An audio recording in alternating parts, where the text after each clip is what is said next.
Live from Pahrump, this is Tech Talk Taco Tuesday, where we talk about dirt bikes and dirt bike related products once a week.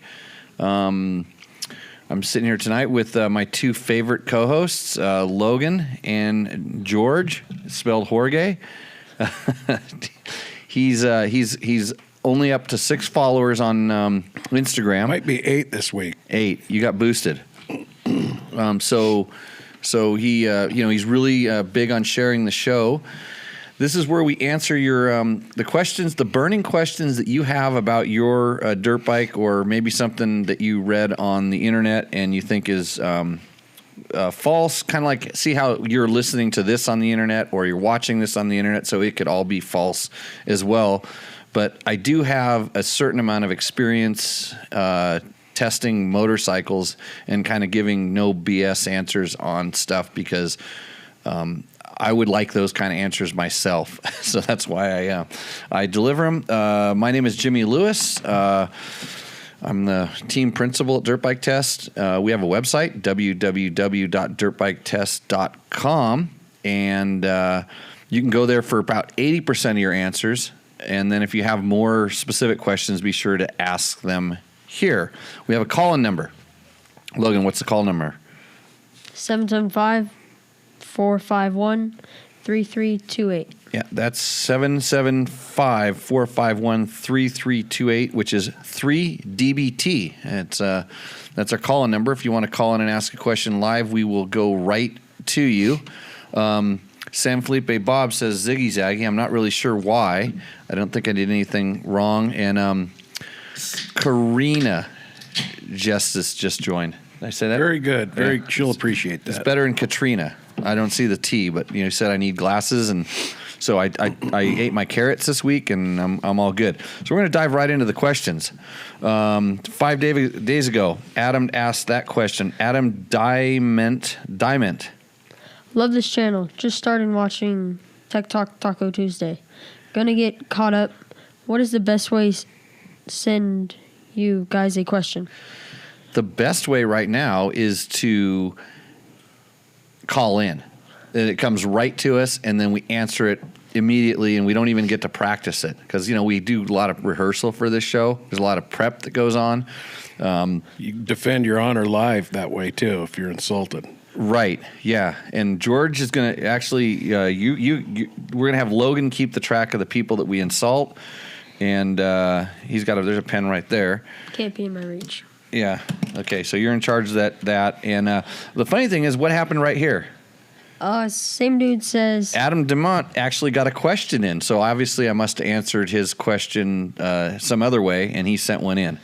Love the channel, especially since you aren't a Moro?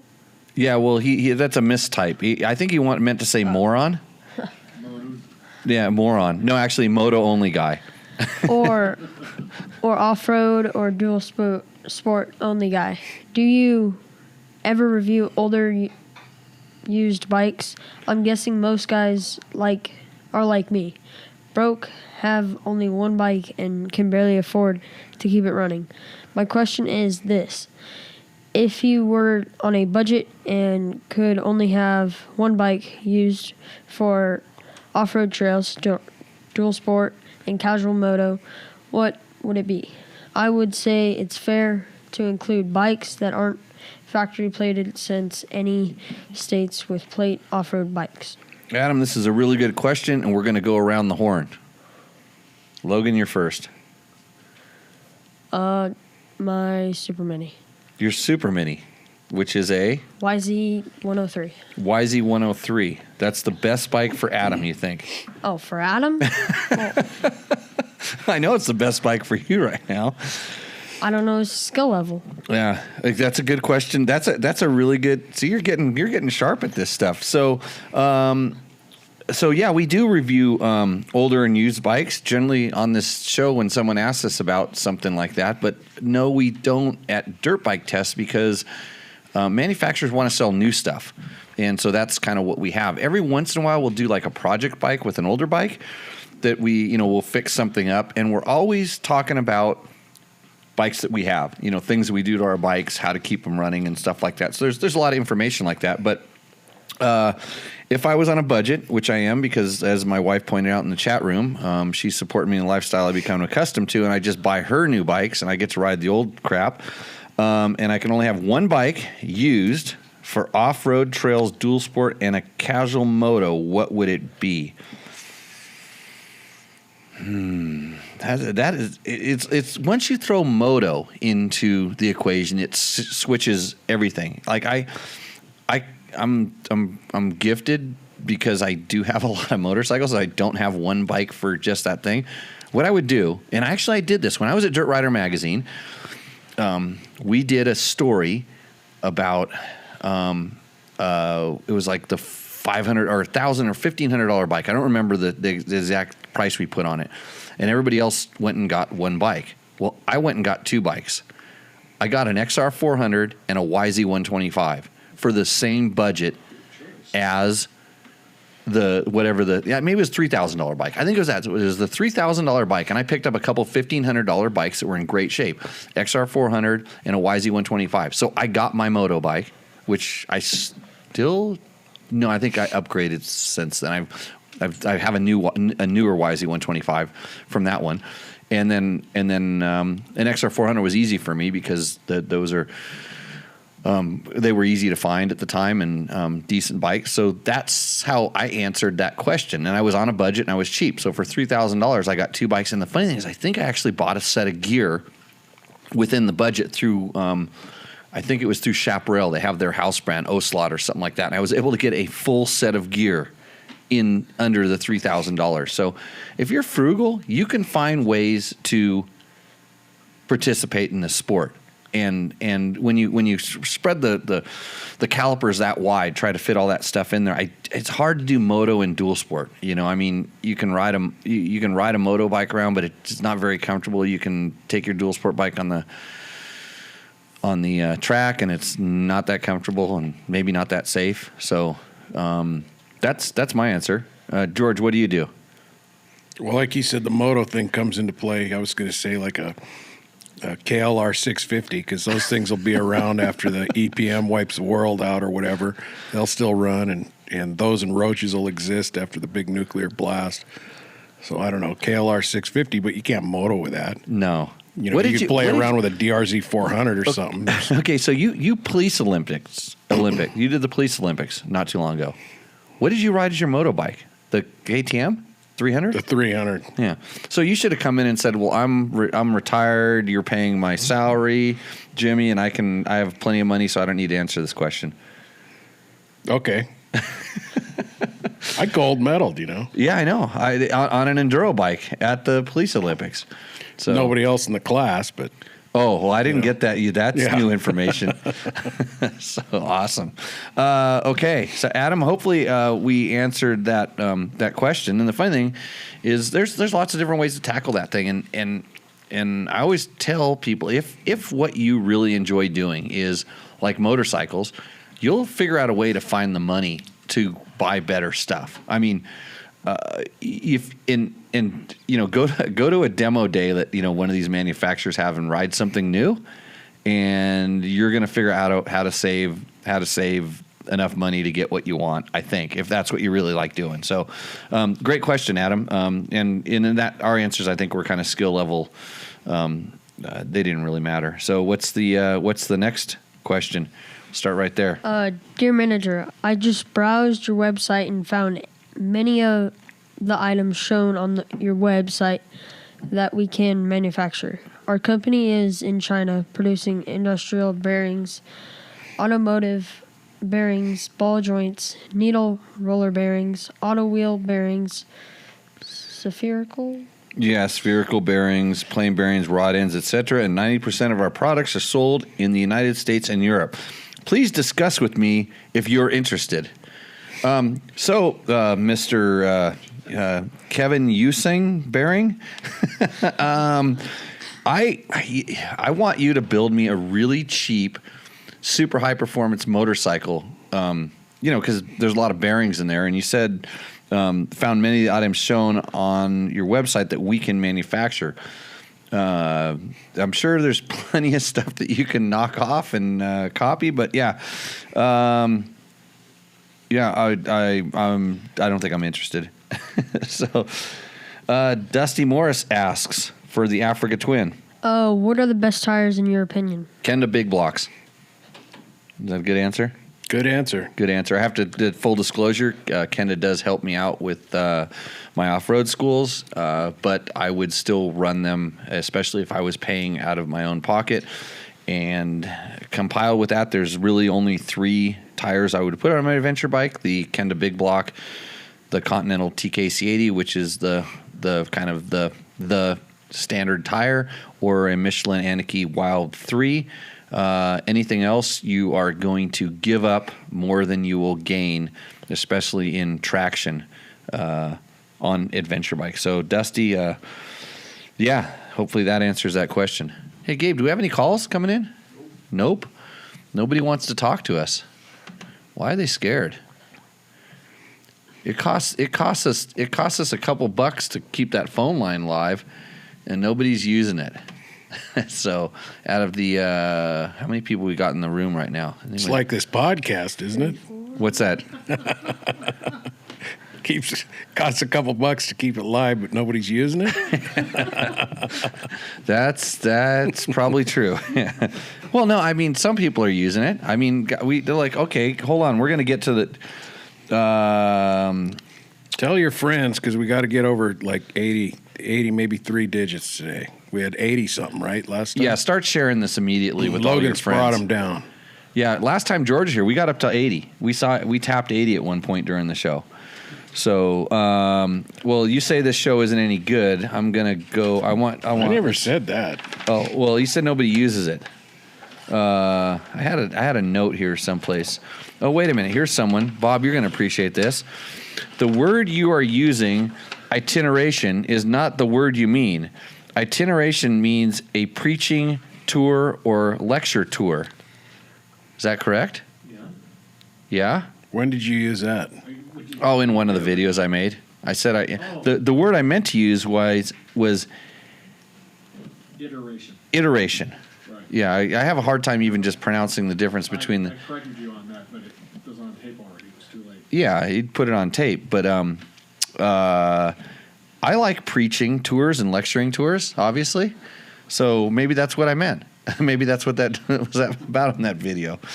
Actually, one other guy commented in and said he only heard the sound coming in one ear, and so he said he's not going to listen anymore. But he was nice enough to leave us a comment to tell us that there was only sound in one ear. So sorry about that.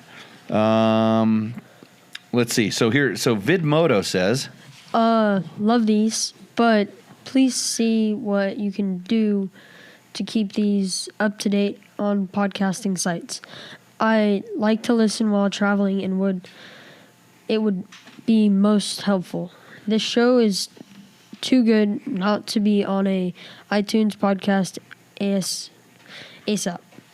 And keep up the good work. See, George, people love these. That's what Vidmoto says right there. And the reason it's not up on the iTunes is we're working on that. It comes with these things called sponsors. Yeah, to make it so that because I want to edit them down and make them better. Take some of the stuff out, fix the sound, especially on the early podcast. So we're working on it. Let's see. What's that guy say? Paul Van Hout says, appreciate the internet myth busting and straight up recommendations on suspension setup. We are on the internet, so we're just another myth. That's what I was getting to earlier in the show. But you get to pick and choose who you trust, and I do try to break that stuff down, especially all the modification stuff. I can kind of explain it, and there's reasons for it. Interesting. I had a long discussion with Taco Mike, who we've brought up. He has a really good what do they call that sheet? Remember the note sheet, the document that you posted up? It's called what what's a sheet called that has all just the facts on it? Not a spreadsheet. Not a spreadsheet, but it was a Fact statement or white something? paper. Is it what? White paper? A white paper? Is that what you call it? That's what he called it, and he was in here earlier. Maybe he can remind me what his sheet is called. But the good, Spreadsheet? not a spreadsheet. No, crib. No, I think it was called a white paper, Oh, and it was white just paper's an unsolicited paper. unsolicited. Yeah, so it was just unsolicited. It was just the facts about like some of the tuning you could do to the KTM EXC specifically.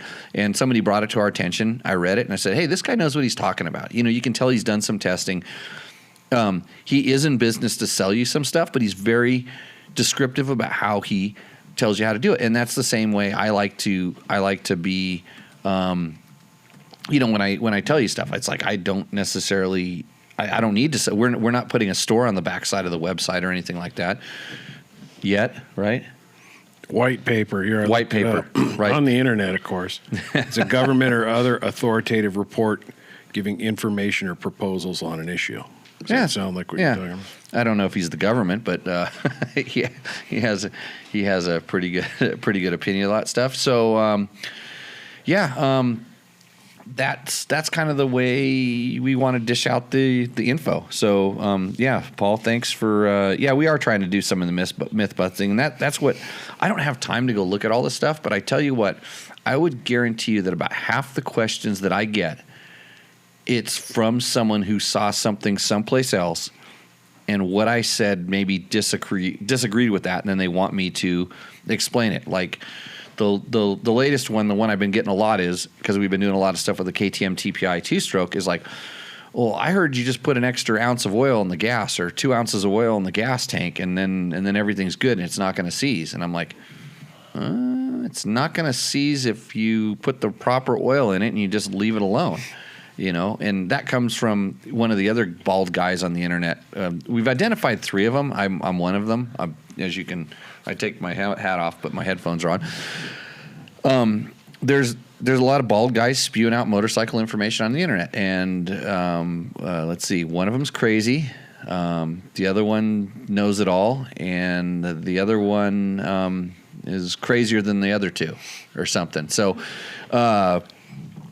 Take it for what it's worth, I guess. I'm not too crazy, am I, Logan? No, No. Yeah. I don't think so. You haven't seen it yet? Wait till. Give me a few minutes. But kind of back to that. There's sometimes people just get these different ideas and, where it comes from, the experience. And I always say, it's like, okay, what's their motive to do this? I mean, it does take a lot of effort to put a video up on YouTube. And I do it for my ego. And those guys do it because they have a store behind their thing. So you kind of have to, and my ego is very fragile. I have to make sure the information is pretty decent or I'm going to get slayed. And because the information travels really quick, and there's a lot of people with information that might differ from it, and I would like to talk to you about that, when we start talking about it, and because I'm going to learn something from that interaction or that discussion about, what you feel, because everybody's valid, when they're testing bikes. Everybody has a valid opinion. It's like, okay, how much experience is backing up that opinion's opinion? What's what are you comparing it to? What are you really wanting this to do? Everybody has a special, unique need, and I can usually break that down. That's why a lot of times we ask for more information, like Logan did. He said, "What's that guy's skill level?" Because it does make a difference. What do you really want to do with that bike? He wanted to do everything with the bike. So back to that.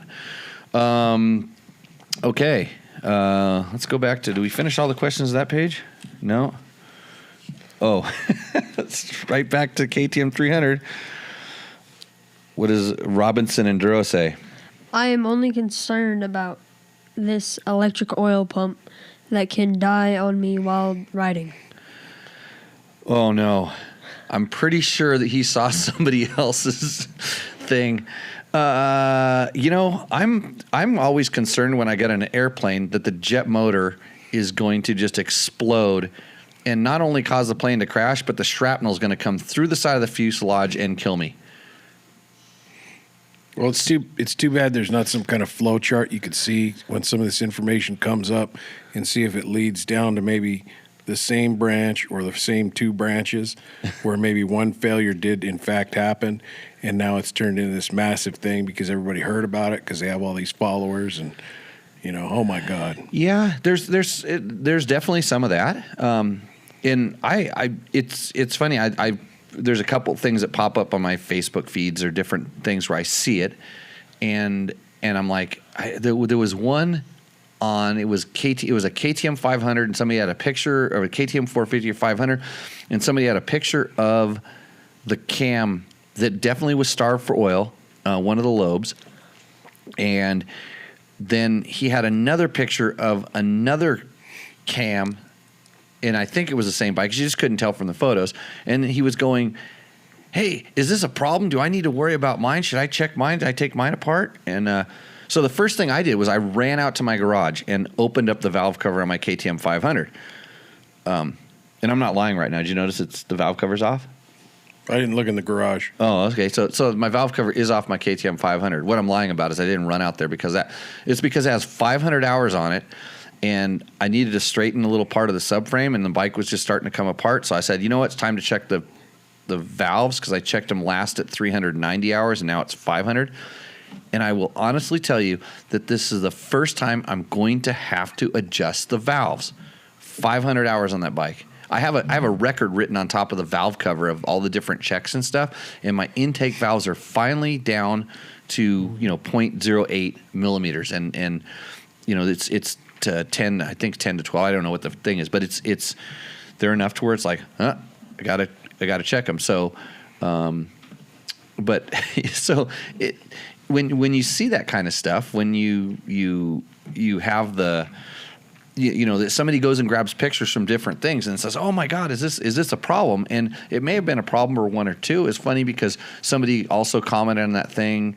They said, "Hey, the this year KTM Factory Editions had a problem with they were missing a ball bearing in some place in there that created pressure inside of the oiling system." Someone else commented that, what did he say? All of the castings are not cleaned and they plug up the oil jets, which I find kind of hard to believe because I have way more friends that have never had an issue at all than I've even know anybody that's had one issue. Do we know somebody's had one issue? It's the two cam motors that we're having. Oiling trap. That was a long time ago. How long has it been since they have two cams on the big bikes? Cams. Huh? The 450 has two cams, doesn't it? No, on a KTM? 350, 250. 350s and 250s do. Yeah. But I mean, it's like, it's not a big deal. Anyway, so that's where a lot of the myth busting comes in. It's really, I think people spend too much time in front of their computers, and then probably the guy that actually did go run out to the garage and tear his bike open didn't put the valve cover gasket back on properly, and then the oil leaked out the side, and then he did have a failure, and then he blamed it on the manufacturer. I'm guessing. I don't know. Yeah. When something goes wrong, I always ask somebody, "What did you do to the bike last?" And you can usually chase it down from there. You want a question off the forum just tonight? Yeah, we're gonna get there. We should do that. You ready? Yeah, I'm ready. Andrew Molbach. Okay. Question. For the 2016 KTM 350 EXCF, the OEM clutch friction disc used to be 2 millimeters thick, but were recently superseded by new OEM discs that are only 1.95. None of the other clutch components were changed. There are 8 friction discs, so the new stack up will be 0.4 millimeters thinner than before. When using the new disc, should I make any other adjustments to account for the 0.40 millimeter thinner clutch pack? Question mark. For example, should the position of the spring ring be changed? Also, should the wear specification for minimum clutch pack thickness now be reduced from the previous value of 26.4 to 26? Man, this guy's reading the manual. Yeah. That's super specific. 0.4 millimeters isn't that big of a deal in a clutch pack, especially with a hydraulic clutch because it self-compensates and everything. That's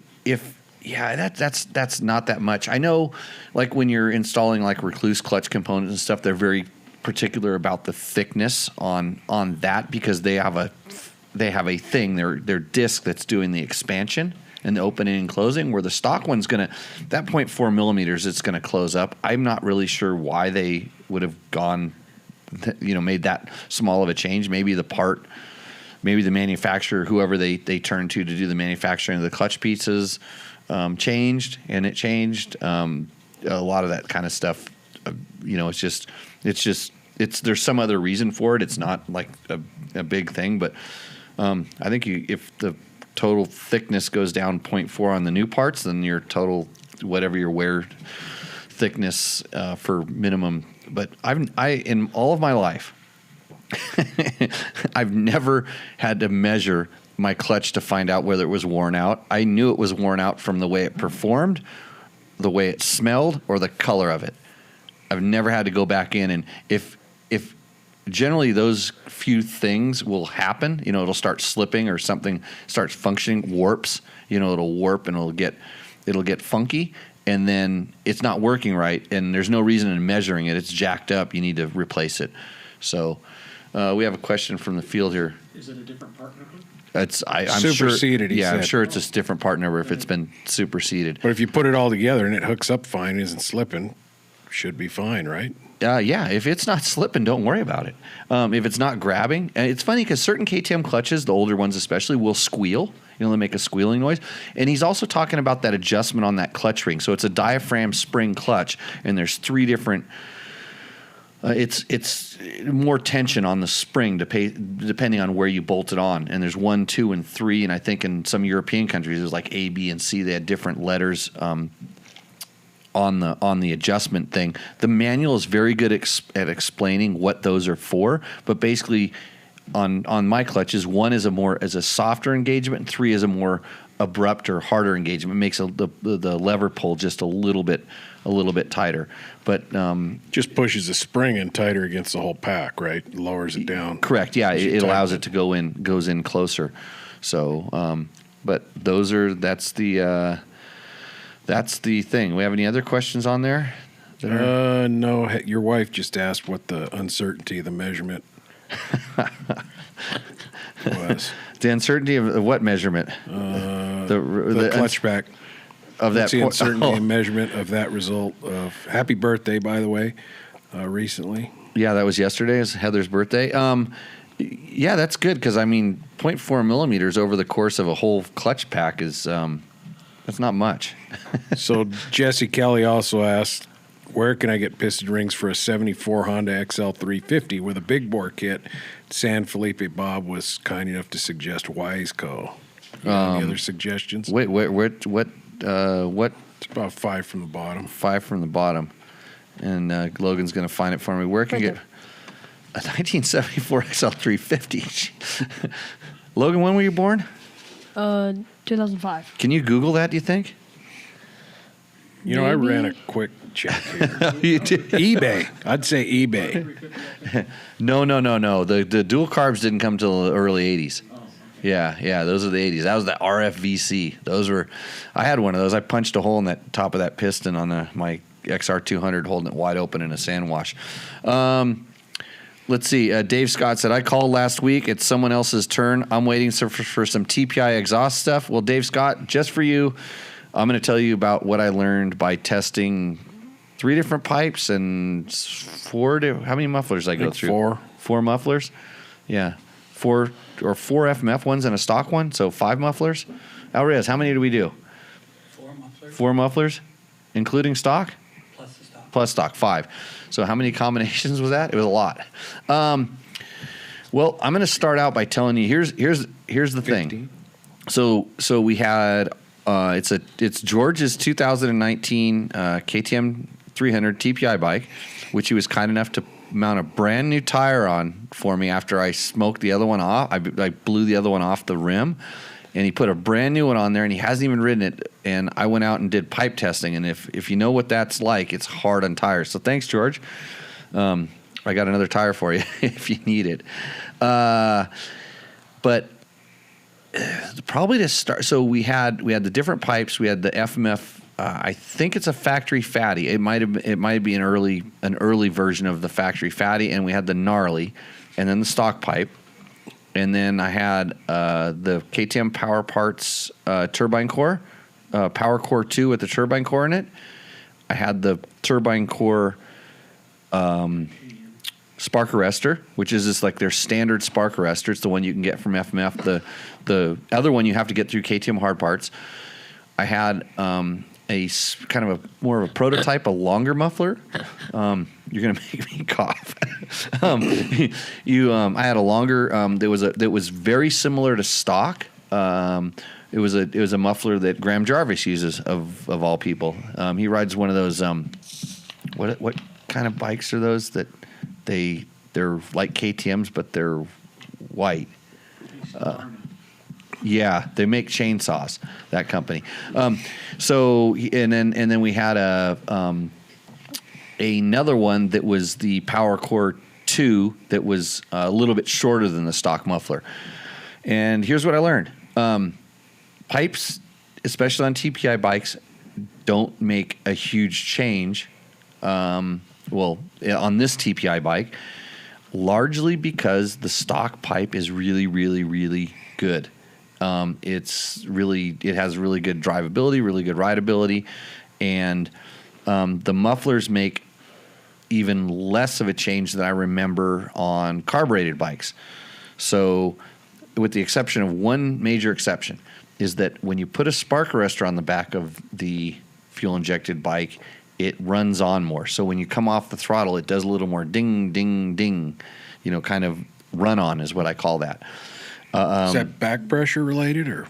Yes. Yeah, it's back pressure and just the sound, the wave, the wave going through the expansion chamber and what the sensors inside the crankcase are determining the fuel mixtures to be. It's obviously getting all the way back there. It's maybe not flowing enough or who knows. I'm talking with FMF kind of about what I felt in the trail, because they saw some stuff on the dyno, and it's kind of new, and we're trying to kind of figure that out.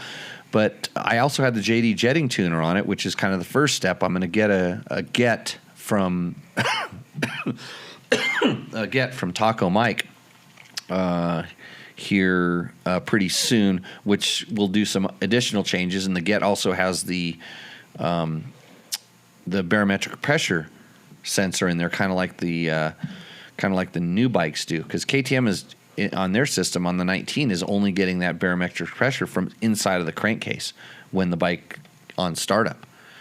So it doesn't have an additional one like the 20 does. But so I played around with it, and so both the FMF pipes do make a change. The gnarly makes the bike snappy, like right when you crack the throttle, right when you get on that throttle at first, the low end, it gives the bike some snap and some pickup, and you do notice it kind of regardless of which muffler you have on the back.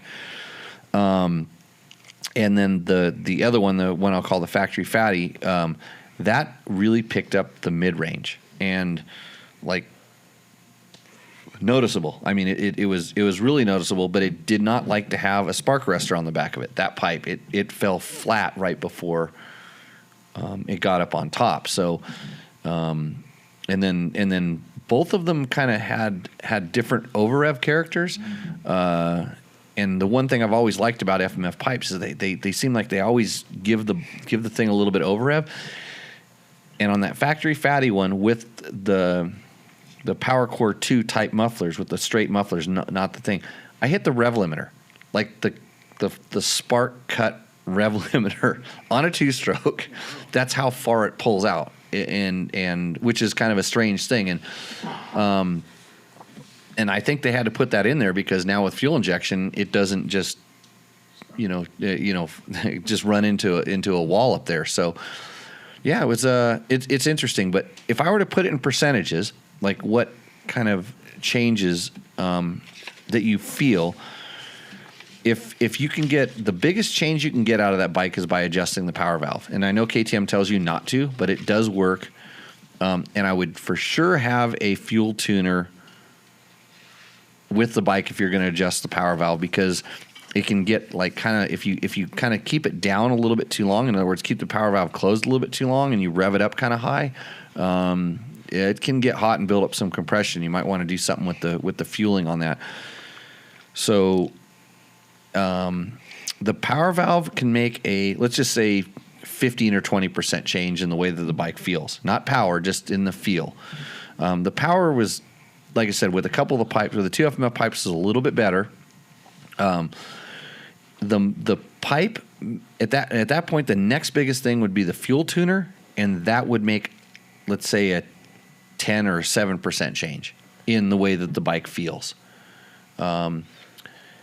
Then the pipe makes a 5% change, and the muffler will make a 2% change.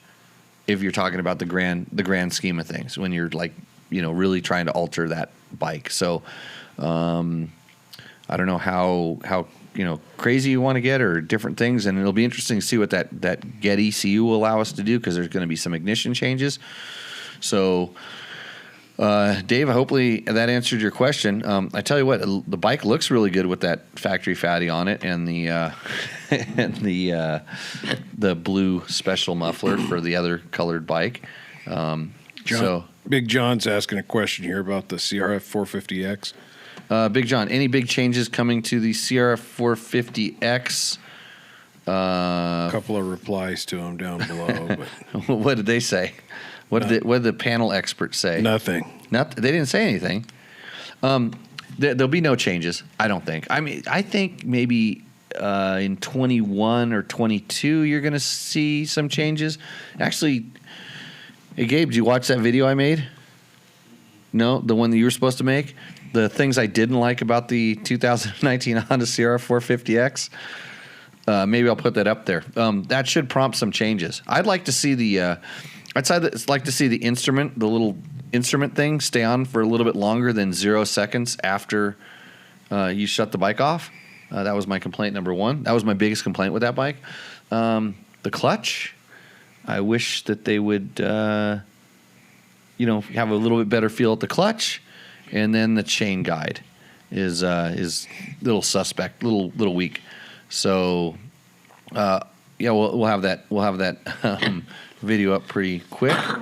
I got a question. Right. My 17500, the speedometer, odometer, every now and then just loses all its data except for the stuff that can't change. So the total mileage, it just goes blank.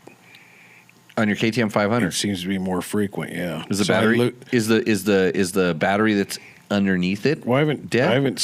No, because I can turn it on, at a standstill, and it'll stay on for quite a while. It doesn't just shut off right away or get weird.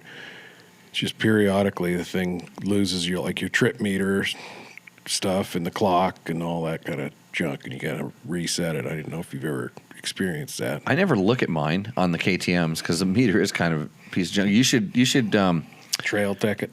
Well, I use a Trail Tech to GPS most of the time to kind of keep track of the stuff I need to keep track of. But you need to take some pictures of it and go find some other pictures of people having the same problem, and then go on the internet and Just say it's a recall issue. Huh? yeah, It's terrible. ask the question, because I actually, on most of my bikes, the problem is I'm always switching wheels between bikes, and some of them have sensors, the magnet sensors on there, and some don't.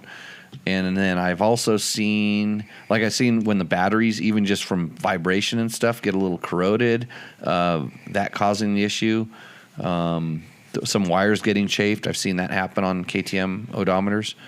So hopefully that does that answer your question, George? Not at all. Not at all. What was the have I seen it before? What was the question? No, you answered it. I just got to look into it. I don't have time for that. You should hire a mechanic. I should fire my mechanic is what I should do. Let's see. Dave says we have to have a spark arrestor for the MPEG, so that's why I'm real curious. If you have to get a spark arrestor, buy the KTM Power Parts one. Buy the Power Core 2 with the spark arrestor. It has a bigger opening up. Actually, on our Instagram account, I think I put a picture of the two different sizes of the openings, and the bigger opening definitely has less run on, and that was on the stock pipe. No. I have to look at my notes again, but I'll write it up when I do the video or write it all up. Let's see. Mark has an engineering degree. Did you know that? You should find a picture of La Bamba. Bob should put a picture. Well, Bob probably already did put a picture of La Bamba up, and then you can see, because he said he helped on that. Let's see. Yes, Mark, CR450X chain guides have always been weak. And anytime I raced a Honda, we welded on the swing arm to reinforce the chain guide, because even if you buy an accessory chain guide, which does help, if you hit it hard enough, it'll break it out of the swing arm. And even on our bike, we hit it pretty hard. I was really surprised that the swing arm tabs stayed attached. So George, some of these Sonny's Stunny. He's a poser, I know. Oh yeah, a poser. His 690 was doing the same thing. It caused by the plastic layers are vibrating and create a white plastic duct. Took it apart and epoxied all the layers, and it is perfect now. I think he's kind of trolling there. You think so? Yeah, we were having a discussion about epoxies because I shook the tail light assembly off my 500 recently, and he has this Frankenstein bike all epoxied together in the windscreen. So he was out in Pahrump this weekend. We were talking about. I'm not a big fan of epoxy. So George, what did you do today? Well, see, he's sleeping over there. We walked 7.5 miles around SEMA. 7.5 miles at SEMA. Yeah, I noticed I put you to sleep. I wasn't going to say anything because that's not really looking that good for the podcast. It's like. Well, unless you're trying to listen to this before you go to bedtime in my soft, soothing voice with a ton of information, because a lot of times they say even though you're sleeping, you're going to absorb this information somehow magically. You're asleep. You think you're asleep, but you're really learning about dirt bikes and dirt bike related products while you sleep. He's dozing off again. That's perfect. So what did you see? Well, thanks to you and I think it's Lorian and Steve Christini. Lorian, Steve Christini. And Lorian makes spark plugs. You can find him at intelligentsparkplugs.com. Cool. And Steve and Christini. I'm testing some of those, by the way. Long and the short of it was I had to deliver a bike over there yesterday. And but no, we walked around, a lot of cool stuff. I'll never get an opportunity to go to something like that. It was neat to see. A lot of my car guys are jealous. Saw a lot of things that caught our interest, but the one thing we came upon that we'll be anxious to see it come out. It's not in production yet, but Rigid has a new headlight assembly like the Baja designs. It fits in the plastic and everything, and they're testing it out. They think a few months and they should have it going, but it's an adaptive, reactive light. So it has some sort of GPS sensor in it. And as you pick up speed, the beam focuses into a narrow, further beam. And as you slow down, it gets a little broader and wider. So I guess you're not distracted at speed by all the stuff right next to you. You're looking further down the road. I guess would be the advantage to that changing. It also has a mode where you can just leave it on and get, all it has to do.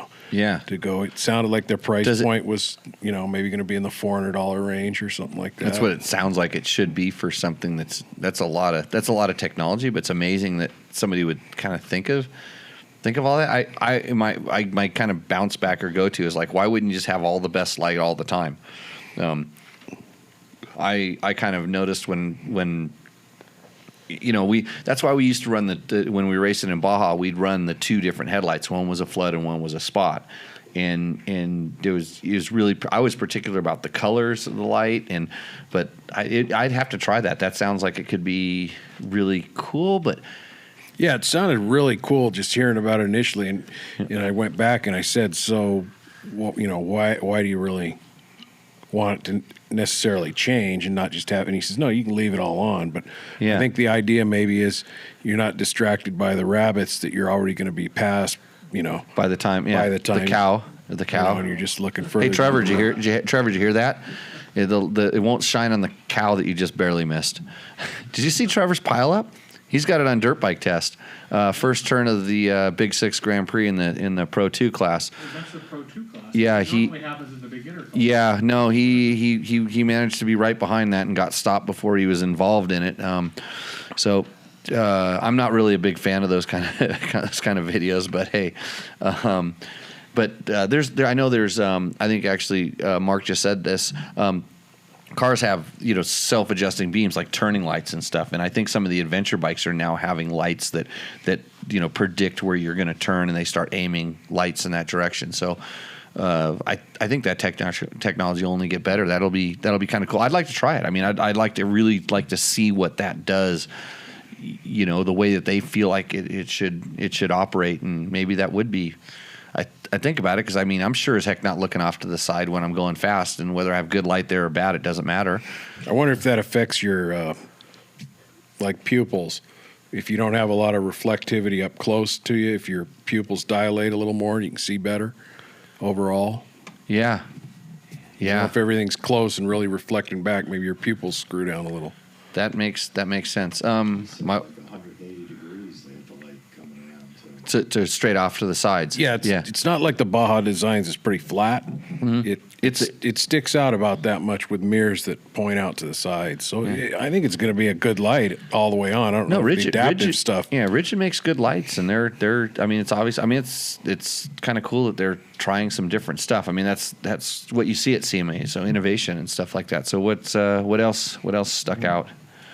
Oh, I don't know. Jim found interest in this thing called the Bolt Buster, but it's a heat inductive, like a 110 volt. And it's funny because I just saw this pop up on my Facebook. It's one of those ads. So I was telling the guy, he got all excited. Oh yeah, I do that. But it's this heat inductive thing. It kind of looks like a big soldering gun, and it has these different shaped probes. And the guy picks up this rusty bolt out of this water, and he put it around it and turned the thing on. And within just a few seconds, you see the nut start to turn red, but the bolt's not.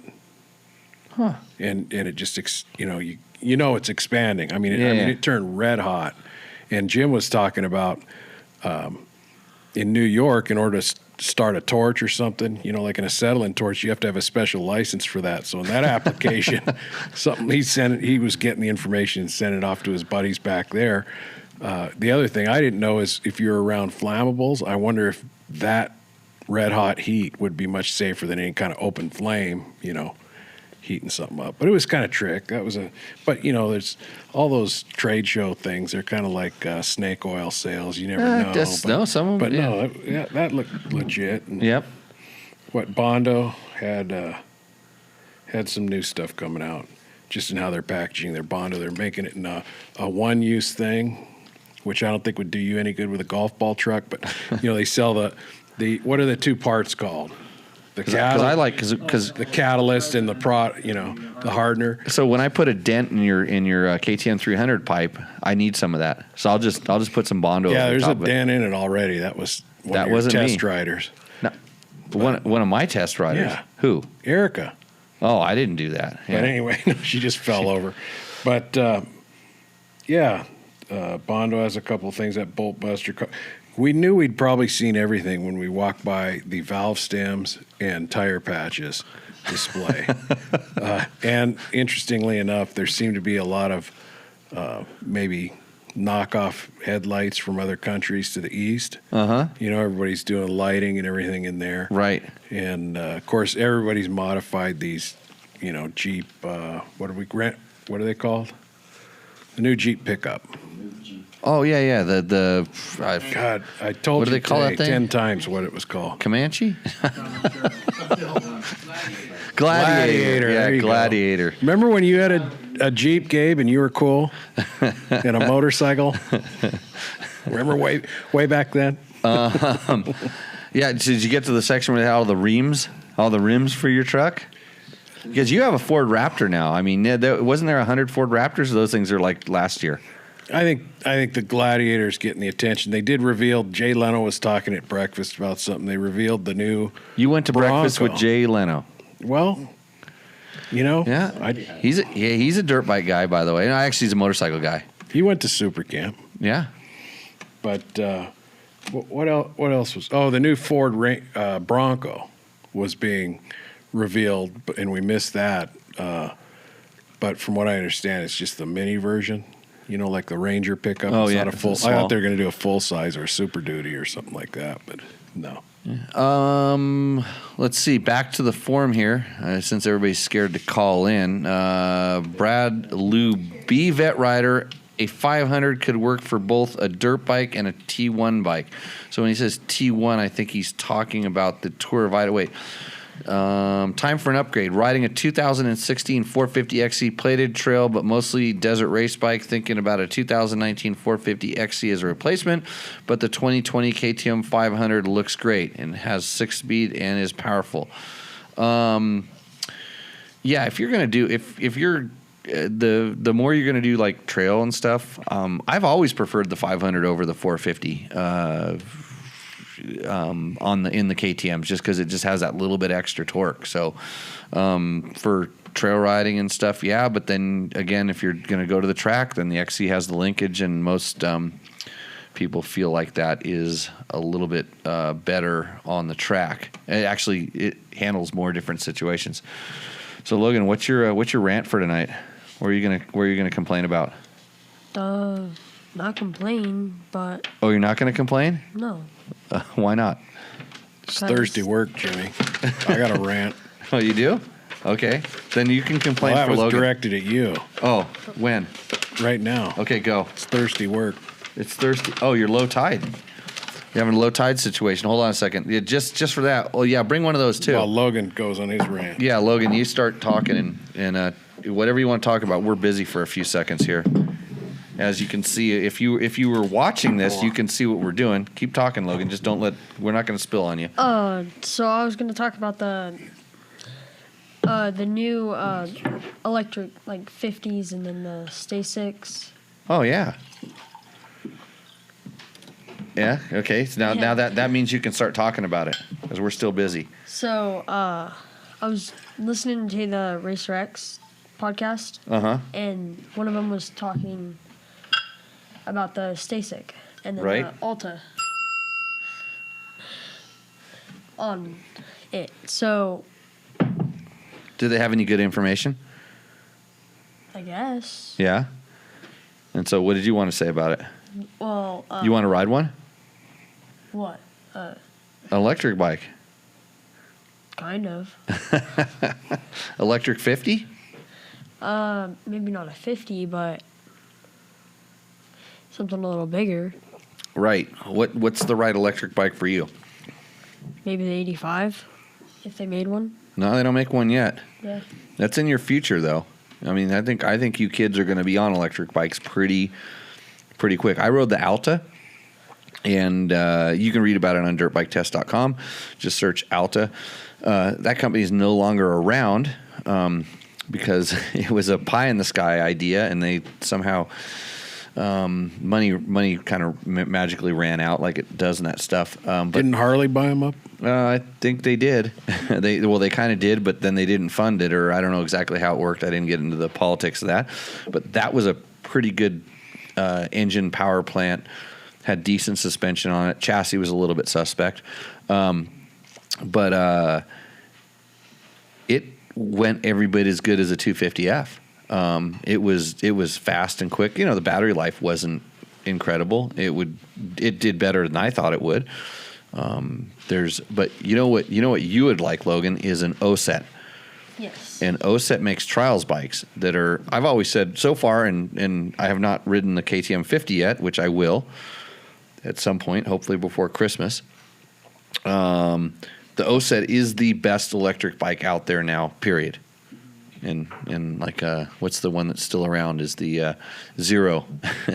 The Zero people always get pissed off when I say that because their bikes are actually pretty good too, but I haven't ridden one recently to readjust my scale. So you want to ride electric bikes? Yeah. You know, an electric Good. trials bike might be kind of the ticket because that's pretty hard work, and so by the time you need a charge, you're probably worn out anyway. I've never seen a kid's attention span last longer than an OSET battery. Let's put it that way. And that's, I think, one of the main things about that segment and that bike. And and stuff. I mean, you can generally, by the time that they're kind of bored of it, you can go plug it back into the car or whatever you plug it into and charge it back up before they're ready to go again. But when you're taking these bikes out like the Alta out to the motocross track, and you can do a 20-minute moto, the thing's done, and then it takes an hour and 45 minutes with a 220 volt charger generator, which isn't a small generator, to charge the thing back up, and there was no easy way to replace the battery. That was a little bit difficult. So let me somebody's asking about what do you think about putting mooses in a big adventure that's bike? Chris Real. I think it's like running Rotella in your no, I'm just kidding. Rotella is almost like a bad word or a code word. I have not done it yet. I've done it in the front on a KTM 950, but it was a long time ago, and it lasted about half of what I got out of a smaller bike, of course, because of the weight. And they don't make them big enough right now. Or I don't know anybody that makes them big enough to run the tire sizes running in current adventure bikes. I mean, if you went down a rim size and went to smaller tires, you could probably get away with it. But I don't think that technology is really ready for the weight and the pounding. But boy, that'd be a really good way to test them. So let's see here. Yep, Mark answers that question pretty good. When my kid wears out, then he hops on his KTM and KX5. What, Bob? Huh? My Gets kid on a wears gas out bike. his. I think he still has an O-set, and then he gets on his KX100 and tries the same stunts, and then he has to kickstart it. Right? Okay. So we have almost. Oh wait, I got a question here. It says, let's see. Jamie asks. He says he watched our KTM video, and he says, now go test the Beta, Gas, and Sherco 300s. Technology has really advanced. My 1980 Yamaha IT 425 would 4-stroke from 1,500 feet up too rich. I had to drop the needle one notch to get it going properly. Great video. I don't know why you threw a Yamaha IT 425 into that question, but just because of you, Jamie, I did reach out to Beta, Gas, and Sherco to ask about their 300s. Sherco is too busy. They can't answer their phones because they are trying to pay Cody Webb's new salary. Gas is currently being purchased by KTM. So I won't remember the name of that brand either in about 6 or 8 months, but they were interested to get me a bike. They were just hoping they could get me a new one. They will have 2020 bikes, by the way. And Beta said they will get back to me. I think they gave my test bike to another bald guy. They might have got us confused. So, hopefully we can do that kind of stuff. It all comes down to time and effort, and we'll see what happens. And then Tom Fisher, who I think answered his question last time, he said, thanks for the response. I think the KTM 150 is the answer with electric start and lighter weight. He was the one from Zimbabwe. I think our number one viewer in Zimbabwe. He was asking which of the KTMs are. He asked a lot. I think he was asking about some of the Yamahas and different things. So, I think and somebody else asked this week. They said, "How come you don't do a full test on the KTM 150 TPI?" It's because I don't have one long enough to do a full test on it. I rode a race on it, and that's the extent of what I can deliver. I think it's a good bike. I'd like to do some more stuff with it. I heard there's a whole bunch of hidden horsepower hidden inside of that thing, which would be pretty cool. What does my shirt say? My shirt says it says ride. Ride. It's my Jimmy Lewis Off-Road Riding School logo. Hey, and the quote on the back? It says the best modification for your bike is a better rider. Isn't that true? Oh, that's what I'm trying to sell here. I never figured that out. I just learned it. Okay. Let's see. Heather had a clarification question up. She wanted to know what over rev was. So I talked about run on. That's on your 2-stroke when you let the throttle off and it kind of goes ding ding and a lot of times when it goes that ding, it kind of pushes the bike. Surges. It does a little bit of surge. Sometimes it's just making noise. Sometimes it actually does the ding and it does kind of push the bike. So it's kind of for me, it's an unsettling feeling. The bigger the bore, the more bikes tend to do that, or the more you feel it, just because anytime it fires, you're going to get a little more power out of it. That's run on. And over rev is kind of when you've reached peak horsepower and then you keep revving and the power goes down. So from peak horsepower, past peak horsepower, going into that's what we call over rev. So ideally, if you wanted to keep it at peak horsepower, you would shift right then and then pull back into peak horsepower. But now you're over revving and you're actually losing power by going higher up in RPM. You feel that on your 103, right? Little. A little? Or you just keep it screamed? Not much anymore. Oh, why? Because it's not working? Because you blew it up? Only a couple times. Because you were way too deep in the over rev? Or somebody doesn't know how to jet it? Maybe both. Uh-oh. Fire the mechanic. I waited. Did you notice I waited till your dad walked out before I said that? Yep. Yeah. But your sister's going to remember that, and she's going to tell him. So, okay. Let's see. I think we got to most of the questions in the forum. Gabe, do we have any callers? No, nobody called. 0.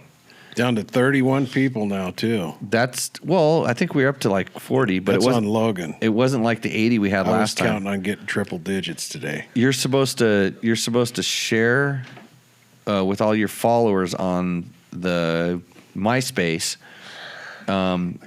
You share the show and then they come over and watch it. But I made a mistake. I shared it on Instagram today, and that's why nobody's watching. I was listening to that. Is it Adventure Rider Radio where your podcast? You've got a new one up, right? Yes. I don't think it's up yet, but I was listening to it a little when I was getting ready to go to SEMA this morning. So I listened to some rider coach guy talk, and he wasn't way out there or anything like that, but boy, he was boring to listen to. Just his voice must have sounded like mine, just monotone, slow.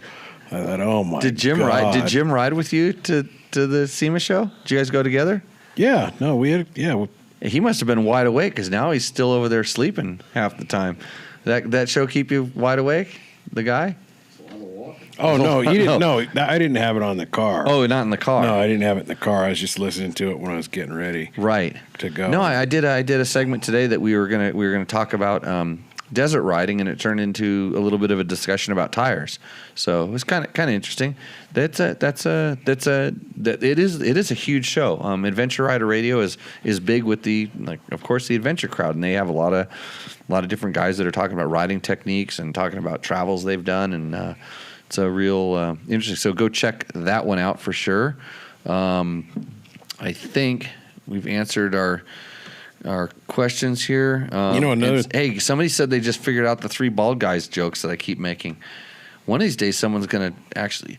I actually reached out to the other company that makes those white KTM's to try to get a test bike from them too. I thought that'd be the avenue to get the 150 TPI bike. I thought maybe that'd be the answer because KTM doesn't have anymore. They're gone, sold, finished. So no 150 TPIs until next year if we need to.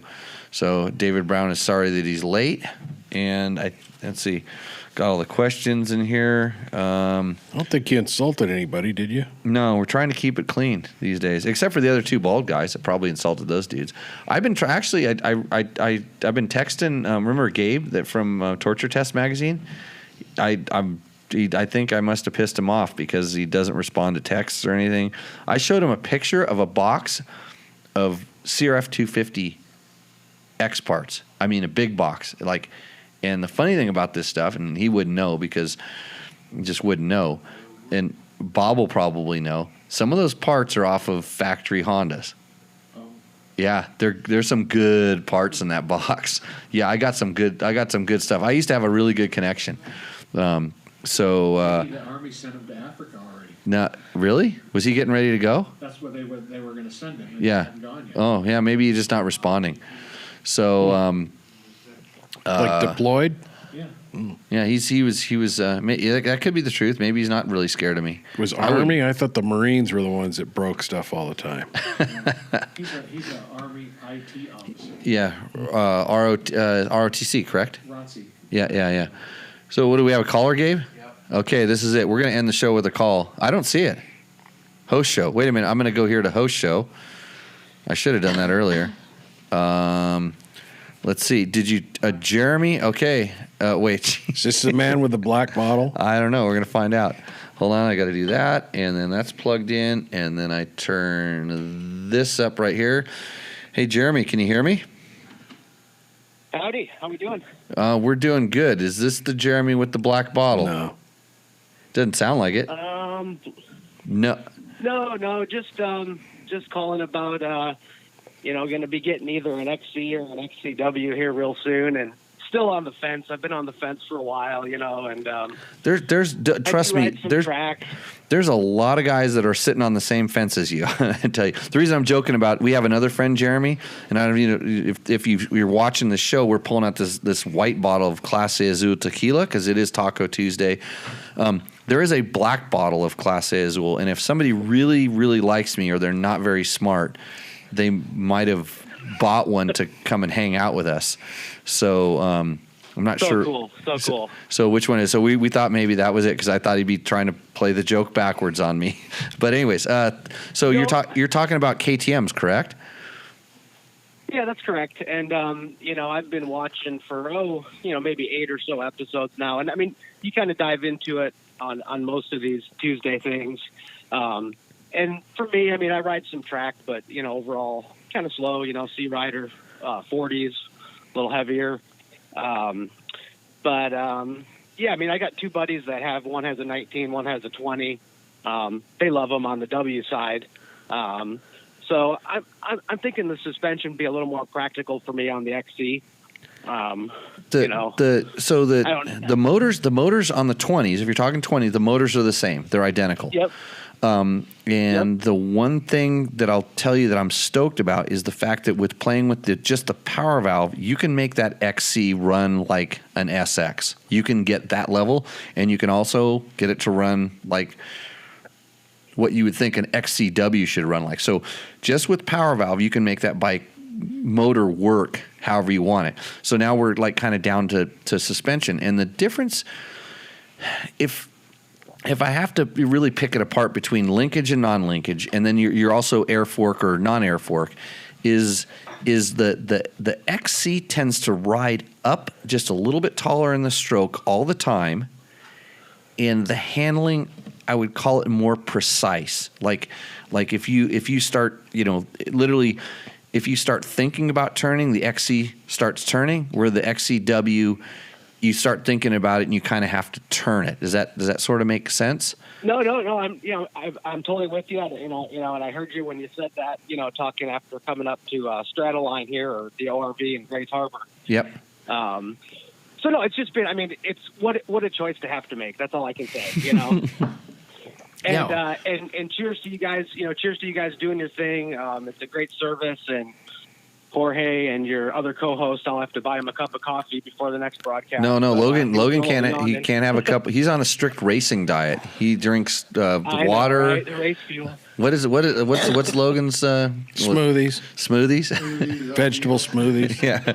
So we're working on we're prodding him. We're going to get him to talk. He'll be a good test rider once he learns how to talk. He's working on a couple words in a minute.